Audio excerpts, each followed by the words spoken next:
ഞങ്ങൾ പറഞ്ഞിട്ടില്ലല്ലോ അവര് വർഗീയ ശക്തികളാണെന്ന്. ജമാഅത്തെ ഇസ്ലാമി ഒരു മതരാഷ്ട്രവാദമുള്ള സംഘടനയാണല്ലോ. അല്ലല്ലോ, അവര് ആ വാദമൊന്നും അവര് ഇല്ല.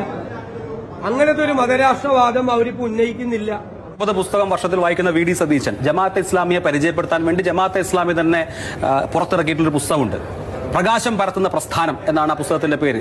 കൂട്ടിൽ മുഹമ്മദ് അലിയാണ് ആ പുസ്തകം എഴുതിയത്. ആ പുസ്തകത്തിൽ ജനാധിപത്യം, ദേശീയത, ജനാധിപത്യം, മതേതരത്വം ഇത് മൂന്നും സമൂഹത്തെ ബാധിച്ചിരിക്കുന്ന രോഗമാണ് എന്നാണ് അവരുടെ സംഘടനാ കാഴ്ചപ്പാടെന്ന് പറയുന്നത്. ഇപ്പോഴും വിപണിയിലുള്ള പുസ്തകമാണ്, അല്ലെങ്കിൽ IPHന്റെ സ്റ്റാളുകളിലുള്ള പുസ്തകമാണ്. എന്നിട്ട് അതിലെ ജനാധിപത്യത്തെക്കുറിച്ച് വിശദീകരിക്കുന്നു. ജനാധിപത്യത്തിന് ഞങ്ങൾ പൂർണ്ണമായും എതിരല്ല. അതായത് 10 പേരുള്ള ഒരു ബോഡിയിൽ അതിൽ 6 പേര് ഭൂരിപക്ഷം പേര് ചേർന്ന ഒരാളെ തെരഞ്ഞെടുക്കുന്നത് ജനാധിപത്യമാണ്. ആ ജനാധിപത്യത്തെ അംഗീകരിക്കുന്നുണ്ട്. പക്ഷേ ആ ബോഡി നിയമങ്ങൾ ഉണ്ടാക്കിയാൽ അത് അംഗീകരിക്കാൻ പറ്റില്ല. കാരണം നിയമം ഉണ്ടാക്കേണ്ടത് ദൈവമാണ്. അതായത് നോക്കൂ, നമ്മൾ നിയമസഭയെ തെരഞ്ഞെടുക്കുന്നത് എന്തിനാ, പാർലമെന്റിനെ തെരഞ്ഞെടുക്കുന്നത് എന്തിനാ? ലെജിസ്ലേഷനാണ്, ലെജിസ്ലേച്ചറാണ്. നിയമനിർമ്മാണ അധികാരം ദൈവത്തിന് മാത്രമേ ഉള്ളൂ, ജനങ്ങൾക്കില്ല. അതല്ലെങ്കിൽ തെരഞ്ഞെടുക്കപ്പെടുന്ന ബോഡികൾക്കില്ല. ഇതാണ് ഞങ്ങളുടെ ജനാധിപത്യത്തെക്കുറിച്ചുള്ള സങ്കല്പമെന്ന് അവര് തന്നെ എഴുതി വെച്ചിട്ടുള്ള പുസ്തകമുണ്ട്.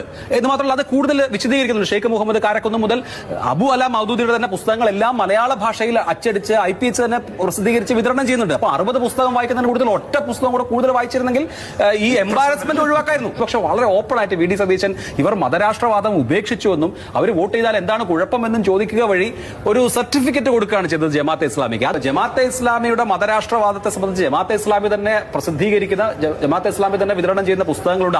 അവർക്ക് അവരുടെ പൊളിറ്റിക്കൽ ഐഡിയോളജിയിൽ വളരെ ക്ലാരിറ്റി ഉണ്ട്. എന്റെ ചോദ്യം അതാണ്. അപ്പൊ അവരുടെ ഇടയിൽ തന്നെ അതിനകത്ത് അഭിപ്രായ വ്യത്യാസമുണ്ട്. അവർക്ക് ഇതിൽ നിന്ന് മാറാൻ കഴിയില്ല.